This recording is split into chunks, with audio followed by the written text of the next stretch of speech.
Typically your project manager would prepare your requirements and they would hand it off to you. And then as a developer, you would look at it and see if you had any technical questions. And then you would just start working on it and you would work it until it was completed. Now, whenever I get a task from my project manager, I start doing a planning session with AI. I work with it sort of like a collaboration as a team, have it understand what the problem is, and then we come up together with a implementation plan. And then once that's done, then I turn the AI loose and let it write all the code. And then at that point in time, I'm free to do other things. As AI becomes more and more advanced, I find that I am more of a manager of AI. I'm more of an architect. I need to decide what the overall structure of the code should be. So now I need to manage a couple of AIs to have them do different work. I do review all the code they write to make sure that it's accurate and doesn't introduce security issues. And the developers' tools have been evolving too. Tools like Cursor and even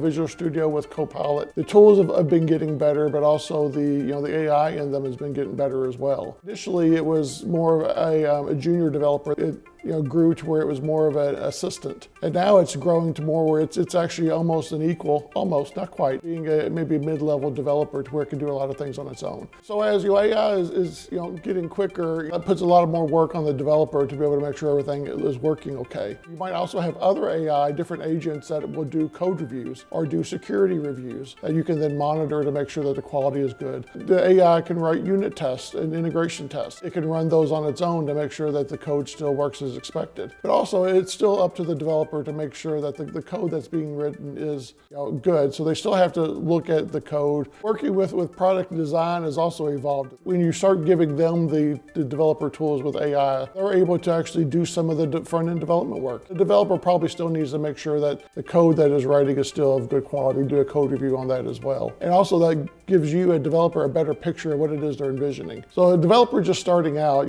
they still need to understand the technical foundations of the software stack they're using. They still need to be the ones that direct the AI, so they need to have that knowledge. And then they need to understand, the limitations of AI and what it can and can't do, and also how to prompt it to get it to do things properly. So it's a combination of what traditional software development was with knowing the technical side, but also, knowing the AI tools and how to interact with it is very important as well.